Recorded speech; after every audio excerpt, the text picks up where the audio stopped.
Bismillahirrahmanirrahim. Assalamualaikum warahmatullahi wabarakatuh. Alhamdulillahi rabbil alamin. Wassalatu wassalamu ala ashrafil anbiya'i wal mursalin, nabiyyina Muhammadin wa ala alihi wa ashabihi ajma'in, amma ba'du. Insyaallah pada kesempatan ini kita akan melanjutkan pelajaran Mutammimah Al-Ajurumiyah. Kita akan membaca pembahasan yang pertama dalam kitab ini. Di dalam kitab di sini diberi judul Al-Kalamu wa ma yata'allafu minhu.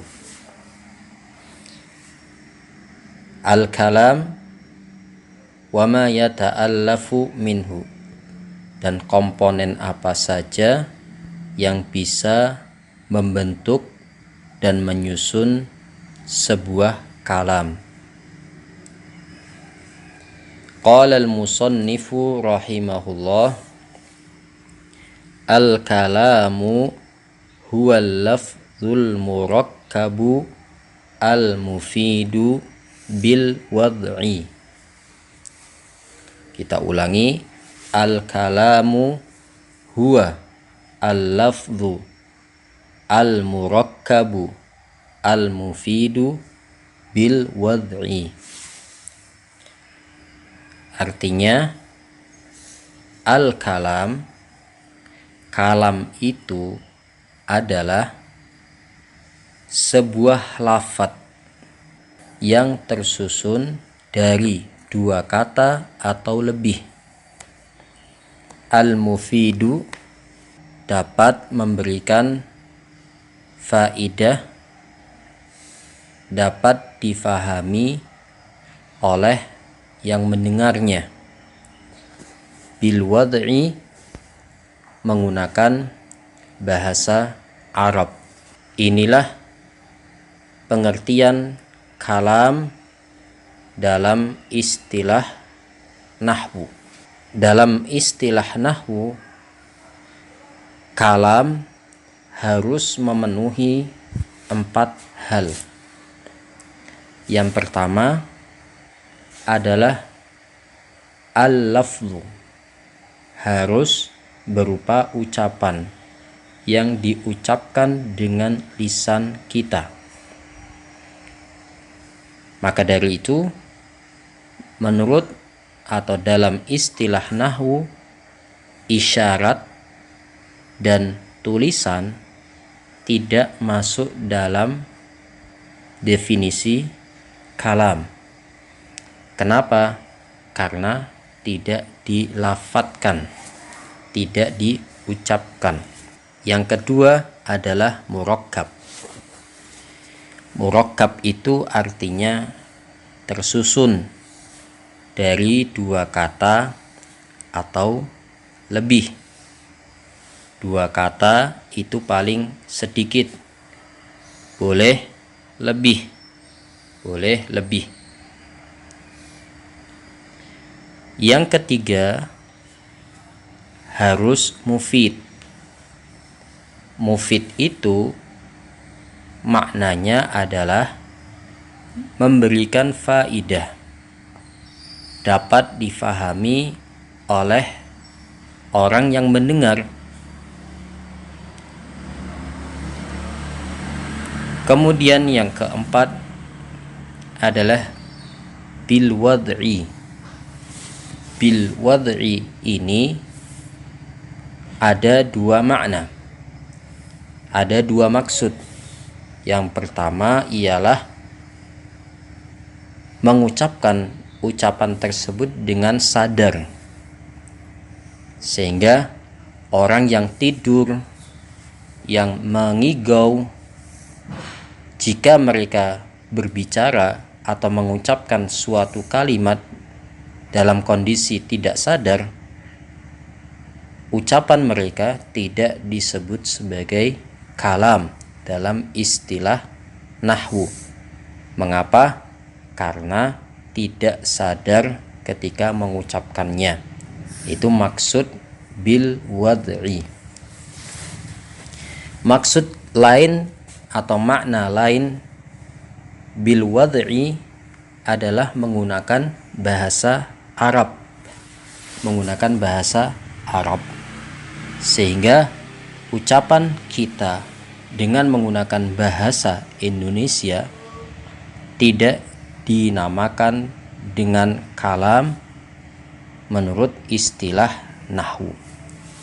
Inilah 4 hal yang harus terpenuhi pada kalam: al-lafzu, al-murakkabu, al-mufidu, bil wad'i. Contoh kalam adalah Zaidun qaimun. Zaid telah atau sedang berdiri. Zaidun qaimun. Ini disebut sebagai kalam karena sudah memenuhi 4 hal yang tadi kita sebutkan. Yang pertama, lafadz. Kita mengucapkan dengan lisan kita lafadz Zaidun qaimun. Yang kedua, murakkab, karena ada 2 kata. Yang pertama Zaid, yang kedua qaimun. Al-mufid, yang ketiga adalah mufid. Artinya kalimat tersebut ketika kita ucapkan Zaidun qaimun, orang yang sudah mengerti bahasa Arab akan faham maksud dari kalimat ini, Zaidun qaimun. Mereka memahami bahwa ini adalah pemberitahuan tentang Zaid. Zaid sedang berdiri. Bil wad'i, menggunakan bahasa Arab, Zaidun qaimun. Zaidun qaimun. Contoh yang lain, misalnya Muhammadun talibun. Ini adalah contoh kalam dalam istilah nahwu karena berupa ucapan Muhammadun talibun, kemudian murakkab terdiri dari 2 kata. Muhammad itu yang pertama, talibun itu yang kedua. Al-mufidu bisa difahami oleh siapa yang mendengar, tentunya dia sudah mengerti bahasa Arab. Muhammad adalah seorang pelajar. Bil wad'i, kita mengucapkan dalam kondisi kita sadar dan menggunakan bahasa Arab.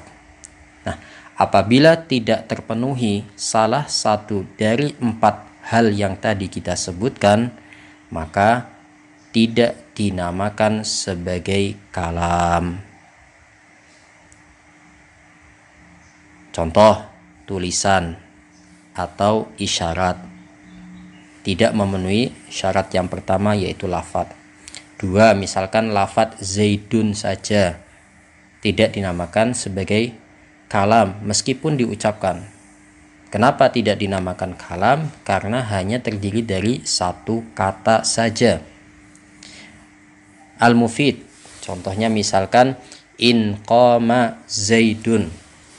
Kalau kita mengucapkan dengan sadar dengan bahasa Arab dan tersusun dari 2 kata atau lebih, in qama Zaidun, contoh ini tidak disebut sebagai kalam.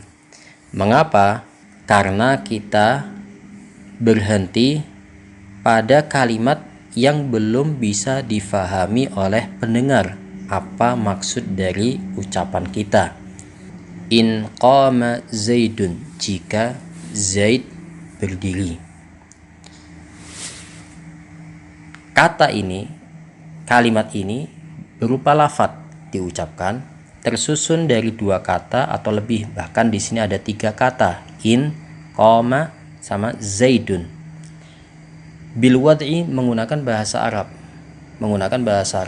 namun tidak mufid, tidak bisa difahami oleh pendengar. Pendengar tidak langsung bisa memahami maksudnya, masih menunggu kelanjutan kalimat untuk menyempurnakan makna. In qama Zaidun, apabila Zaid berdiri. Maksudnya apa? masih ada kalimat yang ditunggu oleh pendengar. Nah, ini makna dari mufid. Ketika berhenti pada kalimat tersebut, in qama zaidun, maka tidak dapat memberikan faidah, tidak dapat difahami oleh pendengar, sehingga tidak disebut sebagai kalam meskipun diucapkan dan terdiri dari 3 kata menggunakan bahasa Arab, kecuali kalau didatangkan kalimat penyempurna. Contohnya misalkan in qama zaidun qumtu, jika Zaid berdiri maka aku akan berdiri juga. Nah, kalimatnya menjadi sempurna dengan penambahan qumtu pada contoh ini.